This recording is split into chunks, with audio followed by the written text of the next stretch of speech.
ನಮಸ್ಕಾರ ರೀ ಸರ್. ಸತ್ ಸಾಹೇಬ್. ತಮ್ಮ ಹೆಸರು? ಸಂಪತ್ ಕುಮಾರ್. ತಾವೆಲ್ಲಿಂದ ಬಂದಿದ್ದೀರಾ ಸರ್? ನಾವು ಹಳಿಕೇಡ್ಬಿ ಗ್ರಾಮ, ತಾಲೂಕು ಹುಮ್ನಾಬಾದ್, ಜಿಲ್ಲಾ ಬೀದರ್.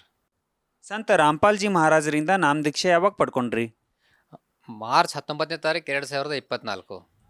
ಸಂತ ರಾಮ್ಪಾಲ್ಜಿ ಮಹಾರಾಜರ ಈ ಜ್ಞಾನ ನಿಮ್ಗೆ ಹೆಂಗೆ ಗೊತ್ತಾಯ್ತು ರೀ? ಇದು ಜ್ಞಾನ ಕೇಳ್ಬೇಕಂತ ನೋಡ್ಬೇಕಂತ ಹೇಳಿ ನಮ್ಮದು ಸಂತ ರಾಮಪಾಲ್ಜಿ ಮಹಾರಾಜ್ ಗುರುಗಳದು ಭಕ್ತರು ಅದಾರ ನಮ್ಮ ಊರಲ್ಲಿ. ಕರ್ಕೊಂಡು ಹೋಗಿದ್ರು, ಅದು ಆಶ್ರಮ ಕರ್ಕೊಂಡು ಹೋಗಿದ್ರು. ಅಲ್ಲಿ ನೋಡಿದೀವಿ, ತಿಳ್ಕೊಂಡಿವಿ ಅಂತೇಳಿ. ಅಂತ ಯಾವ ವಿಚಾರವನ್ನು ನೀವು ಗಮನಿಸಿ ತಿಳ್ಕೊಂಡು ನಾಮದೀಕ್ಷೆ ಪಡಿಬೇಕಾಯ್ತು? ಅಲ್ಲಿ ಬೇತಲಲ್ಲಿ ಹೋದೀವಿ, ಆಶ್ರಮದಲ್ಲಿ ಭಾಳ ಚೆನ್ನಾಗಿ ಅನ್ನಿಸ್ತು. ಎಲ್ಲ ಸೇವಾ ನೋಡಿದೀವಿ, ಅಲ್ಲಿ ಎಲ್ಲ ವ್ಯವಸ್ಥೆ ನೋಡಿದೀವಿ, ಭಕ್ತರ ಭಾಳ ಜನರ ಜೊತೆ ಚರ್ಚೆ ಮಾಡಿದೀವಿ. ಹಾಗೆ ಅಲ್ಲೆಲ್ಲ ಮ್ಯೂಸಿಯಂ ಥರ ಮಾಡಿದರು. ಅಲ್ಲೆಲ್ಲ ಸುತ್ತಾಡ್ಕೊತಾ ಹೋಗ್ತಾ ಇದ್ದೀವಿ. ಹಂಗೆ ಒಬ್ಬರು ಪಂಡಿತರಿದ್ದರು, ಪಂಡಿತರ ಜೊತೆ ಜ್ಞಾನ ಚರ್ಚೆ ಆಯಿತು. ಅವ್ರ ಹಿಂದ್ಗಡೆ ಕುಳಿತಿದ್ದೀವಿ ನಾವು.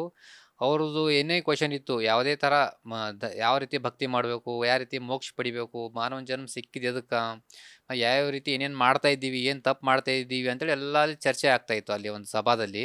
ಅವ್ರ ಹಿಂದ್ಗಡೆನೇ ನಾವು ಕುಳಿತಿದ್ದೀವಿ. ಅವ್ರು ಏನೇ ಕ್ವಶನ್ ಕೇಳಿ, ಯಾವುದೇ ರೀತಿ ಪೂಜಾದ ಬಾರ್ಯದಾಗಲಿ, ಮೋಕ್ಷದ ಬಾರ್ಯದಾಗಲಿ, ಮತ್ತು ನಾವು ಏನು ಮಾಡಬೇಕು, ಯಾವ ರೀತಿ ಮಾಡಬೇಕು ಅಂತ ಯಾವುದೇ ಕ್ವಶನಿಗೆ ಅಲ್ಲಿ ಇರ್ತಕ್ಕಂಥ ಭಕ್ತರು ಅವ್ರದ್ದು ಕ್ವಶನಿಗೆ ಆನ್ಸರ್ ಯಾವ ಥರ ಮಾಡ್ತಾಯಿದ್ರಪ್ಪ ಅಂದ್ರೆ, ಗೀತಾ ಇತ್ತು ಅವ್ರ ಹತ್ರ. ಗೀತಾ ತೆಗೆದು ಗೀತಾದಲ್ಲಿ ಓದಿ ತಿಳಿಸಿ ಶ್ಲೋಕ ಮುಖಾಂತರ ಆ ಭಕ್ತರಿಗೆ ಸಂದರ್ಶನ ಕೊಡ್ತಾಯಿದ್ರು. ಅದು ಎಲ್ಲ ನಾವು ತಿಳ್ಕೊಂಡಿವಿ. ಅರೆ, ಒಳ್ಳೆ ಸ್ಥಾನದಲ್ಲಿ ಬಂದೀವಿ, ನಮಗೆ ಚೆನ್ನಾಗಾಯಿತು, ಒಳ್ಳೆಯದು ಯಾವುದೋ ಹಿಂದಿಂದ ಯಾವುದೋ ಪುಣ್ಯ ಕರ್ಮ ಫಲವಾಗಿ ಇಲ್ಲಿಗೆ ಬಂದೀವಿ, ಮೋಕ್ಷ ದಾರಿ ಸಿಗ್ತಾ ಇದೆ.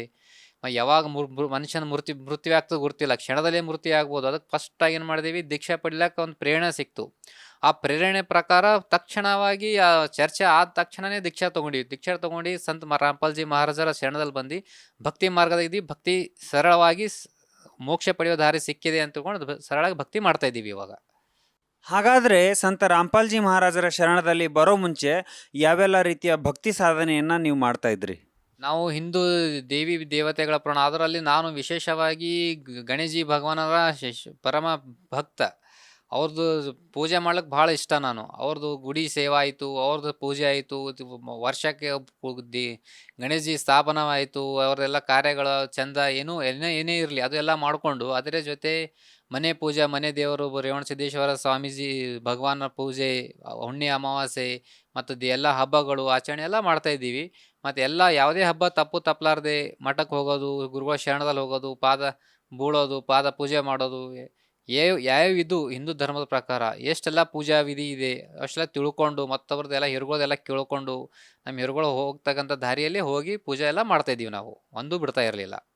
ಅದು ಅಲ್ಲದೆ ಮತ್ತೆ ನಾವು ಏನು ಮಾಡ್ತಿದ್ದೀವಿ ಅಂದ್ರೆ ಮೆಡಿಟೇಷನ್ಗೆ ಹೋಗಿದ್ದೀವಿ. ಒಂದು 2 ವರ್ಷ ಕೋವಿಡ್ ನಂತರ ಯೂಟ್ಯೂಬಲ್ಲಿ ನೋಡಿಕೊಂಡು ಮೆಡಿಟೇಷನ್ನಲ್ಲಿ ಕೆಲವರು ಭಾಳ ಜನದ ಸಮಸ್ಯೆಗಳು ಹೇಳ್ತಾ ಇದ್ರು. ಇದು ಮೆಡಿಟೇಷನ್ ಮಾಡೋದ್ರಿಂದ ನನಗೆ ಅದು ಲಾಭ ಆಯಿತು, ಇದು ಲಾಭ ಆಯಿತು, ಶಾಂತಿ ಸಿಕ್ತು, ಏನಂತ್ರಿ, ಮತ್ತು ಎನ್ಲೈನ್ಮೆಂಟ್ ಆಯಿತು, ದೇವ್ರು ಕಾಣೋರು, ಒಂದು ಏನಂತ್ರಿ ಪರಮ ಶಾಂತಿ ಸಿಗುತ್ತೆ ಅಂತೇಳಿ ಅದು ಯೂಟ್ಯೂಬಲ್ಲಿ ನೋಡಿಕೊಂಡು ಮೆಡಿಟೇಷನ್ ಮಾಡ್ತೀವಿ. 2.5 ವರ್ಷ ಮೆಡಿಟೇಷನ್ ಮಾಡಿದೀವಿ.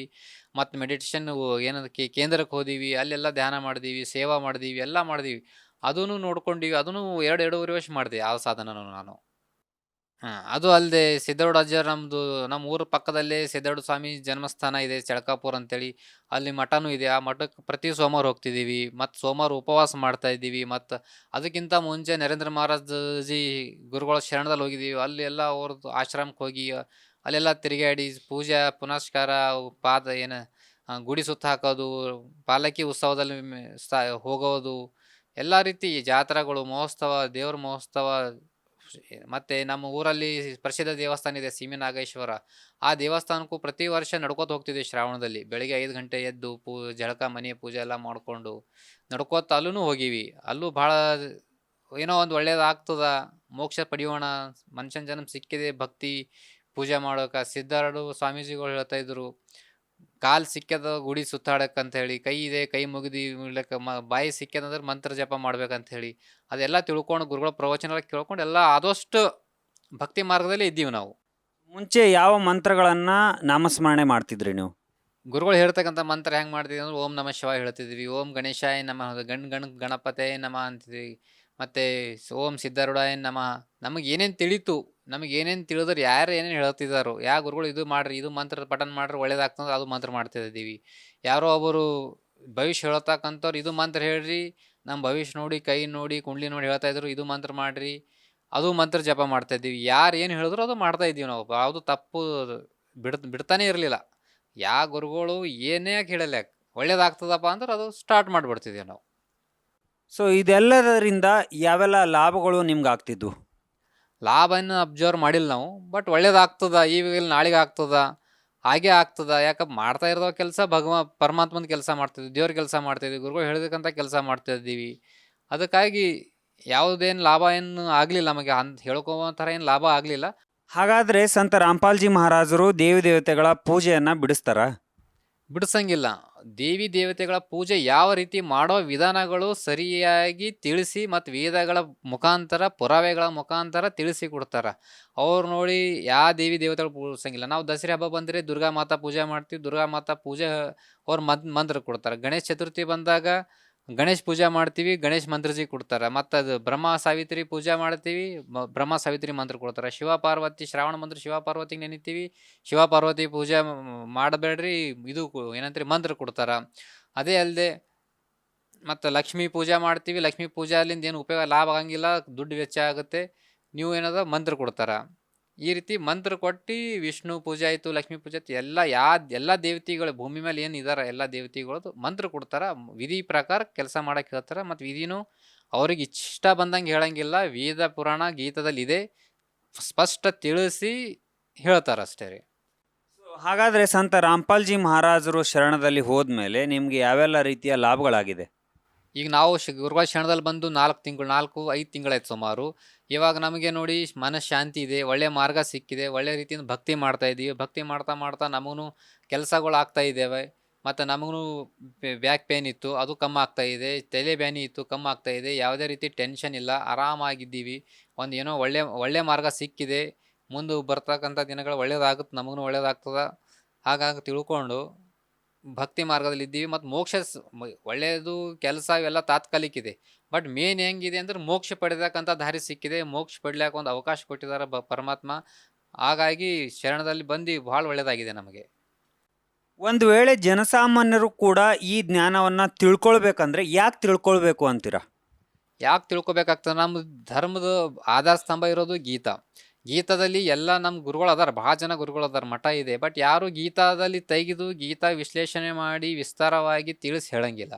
ಗುರುಗಳು ಒಬ್ಬರೇ ಇದ್ದಾರೆ, ಸಂತ ರಾಮ್ಪಾಲ್ಜಿ ಮಹಾರಾಜರಿದ್ದಾರೆ ಒಬ್ಬರೇ. ಗೀತಾದಲ್ಲಿ ಏನಿದೆ, ನಾವು ಹಿಂದೂ ಧರ್ಮ ಆಯಿತು, ಎಲ್ಲ ಮನುಷ್ಯನ ಜನ್ಮ ಆಯಿತು, ಏನು ಮಾಡಬೇಕು, ಗೀತಾದಲ್ಲಿ ಏನಿದೆ ಮನುಷ್ಯನ ಜನ್ಮ ಸಲುವಾಗಿದೆ. ಮನುಷ್ಯ ಬಂದಿರೋದು ಅದಕ್ಕೆ, ಮನುಷ್ಯನ ಜನ್ಮ ಸಿಕ್ಕಿರೋದು ಅದಕ್ಕೆ ಅಂದರೆ ಮುಕ್ತಿ ಮೋಕ್ಷ ಪಡೆಯೋಕೆ. ಅದು ಪಡೆಯೋಕ್ಕಂಥ ದಾರಿ ಹೇಳ್ಕೊಡೋರು ಇವ್ರು ಒಬ್ಬರೇ ಇದ್ದಾರೆ.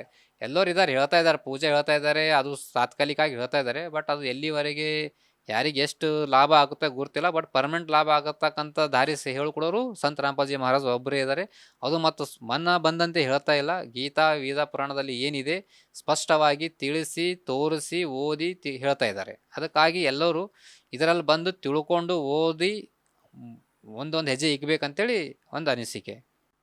ಅಂದರೆ ಸಂತ ರಾಮ್ಪಾಲ್ಜಿ ಮಹಾರಾಜರು ಮಾತ್ರ ಶಾಸ್ತ್ರಗಳ ಪ್ರಕಾರ, ಭಗವದ್ಗೀತೆ ವೇದಗಳ ಪ್ರಕಾರ ಭಕ್ತಿಯನ್ನು ಹೇಳ್ಕೊಡ್ತಾರೆ. ಬೇರೆಯವರೆಲ್ಲ ಶಾಸ್ತ್ರ ವಿರುದ್ಧ ಸಾಧನೆಯನ್ನು ಮನ್ಸಿಗೆ ಬಂದಂಗೆ ಪೂಜಾ ಸಾಧನೆಯನ್ನು ಹೇಳ್ಕೊಡ್ತಾರೆ ಅನ್ನೋದು ನಿಮ್ಮ ಮಾತಾ? ಹೌದು, ಪರ್ಫೆಕ್ಟಾಗಿ. ಯಾರು ಕೇಳ್ತಾ ಇದ್ದೀವಲ್ಲ ಎಲ್ಲರ ಹತ್ರ, ಯಾರು ಸುಮ್ಮನೆ ಹೇಳ್ತಾ ಇರ್ತಾರೆ, ಅದು ಮಾಡಿರಿ ಇದು ಮಾಡಿರಿ, ಆ ಪೂಜೆ ಮಾಡಿರಿ ಈ ಪೂಜೆ ಮಾಡಿರಿ. ಬಟ್ ಅದು ಯಾವುದೇ ರೀತಿ ಗ್ರಂಥದಲ್ಲಿ ಲಿಖಿತ ರೂಪದ ಇಲ್ಲ. ಅವ್ರು ಏನೋ ಒಳ್ಳೇದಾಗ್ತದ ಅಂತೇಳಿ ಒಂದು ಅನಿಸಿಕೆ, ಅವ್ರದ್ದು ಊಹಾ ಪ್ರಕಾರ ಮಾತಾಡ್ತಾರೆ. ಯಾವುದು ಹಿಂಗೆ ಗ್ಯಾರಂಟಿಯಾಗಿ ಯಾರೂ ಹೇಳಂಗಿಲ್ಲ. 10 ಸ್ವಾಮಿಗಳು ಹೋಗಿ ನಾವು 10 ಸ್ವಾಮಿಗಳು ಭೇಟಿ ಆದರೆ ಒಂದು ಸಮಸ್ಯೆ ತೊಗೊಂಡು 10 ಸ್ವಾಮಿಗಳು 10 ಸ್ವಾಮಿಗಳು ಏನು ಮಾಡ್ತಿದ್ದಾರೆ, 10 ಥರ ದಾರಿ ತೋರಿಸ್ತಾರೆ ಜನರಿಗೆ. 10 ಥರ ಅವ್ರಿಗೆ ಯಾರ ಮೇಲೆ ವಿಶ್ವಾಸ ಇದೆ ಆ ಪ್ರಕಾರ ಭಕ್ತ ಕೆಲಸ ಪೂಜೆ ವಿಧಿ ಮಾಡ್ತಾರೆ. ಬಟ್ ಅದೇ ಸಮಸ್ಯೆ 10 ಸ್ವಾಮಿಗಳು ಹೋಗಿ ನಾವು ಪರೀಕ್ಷೆ ಮಾಡಿದ್ರೆ 10 ಸ್ವಾಮಿಗಳು 10 ಥರ ವಿಧಿ ಹೇಳ್ತಾರೆ. ಯಾರ್ದಿಗೆ ನಂಬಬೇಕು, ಯಾವ ಗ್ರಂಥಗಳ ಪ್ರಕಾರ ಇವ್ರು ಹೇಳ್ತಾ ಇದ್ದಾರೆ, ಯಾವ ವಿದ್ಯಾ ಪ್ರಕಾರ ಇವ್ರು ಹೇಳ್ತಾ ಇದ್ದಾರೆ, ಕನ್ಫ್ಯೂಸ್ ಆಗಬೇಕಾಗ್ತದೆ. ಹಾಗಾಗಿ ಇಲ್ಲಿ ಒಂದೇ ಮಾರ್ಗ ಇದೆ, ಸರಳ ಮಾರ್ಗ ಇದೆ. ಸೊ ಒಳ್ಳೇದಾಗ್ತದ ಮತ್ತು ಮೋಕ್ಷನೂ ಸಿಗ್ತದ. ಸಂತ ರಾಮ್ಪಾಲ್ಜಿ ಮಹಾರಾಜರಿಂದ ನಾಮ ದೀಕ್ಷೆ ತಗೊಳ್ಬೇಕಂದ್ರೆ ಹೆಂಗೆ ಸಂಪರ್ಕ ಮಾಡೋದು?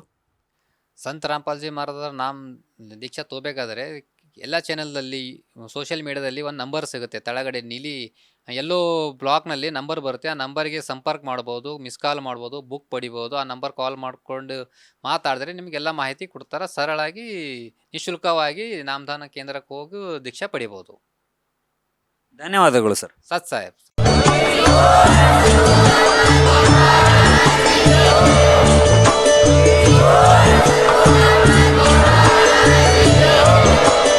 ನೀವು ಕೇಳಿದ್ದೀರಿ ಜಗದ್ಗುರು ತತ್ವದರ್ಶಿ ಸಂತ ರಾಮ್ಪಾಲ್ ಮಹಾರಾಜರ ಮಂಗಳ ಪ್ರವಚನ. ಹೆಚ್ಚಿನ ಮಾಹಿತಿಗಾಗಿ ವಿಸಿಟ್ ಮಾಡಿ ನಮ್ಮ ವೆಬ್ಸೈಟ್ www.jagadguru.rampalji.org. ಸಂತ ರಾಮ್ಪಾಲ್ ಮಹಾರಾಜರ ಶುಭ ಆಶೀರ್ವಾದದಿಂದ ಇಡೀ ವಿಶ್ವದಲ್ಲಿ 500ಕ್ಕೂ ಹೆಚ್ಚು ನಾಮದೀಕ್ಷಾ ಕೇಂದ್ರಗಳಿವೆ. ಇದರಲ್ಲಿ ಸಂತ ರಾಮ್ಪಾಲ್ ಮಹಾರಾಜರಿಂದ ನಿಶುಲ್ಕವಾಗಿ ಆನ್ಲೈನ್ ನಾಮದೀಕ್ಷೆ ಕೊಡಲಾಗುತ್ತಿದೆ. ತಮ್ಮ ಹತ್ತಿರದ ನಾಮದೀಕ್ಷಾ ಕೇಂದ್ರದ ಮಾಹಿತಿಗಾಗಿ ಸಂಪರ್ಕಿಸಿ 888 444 7302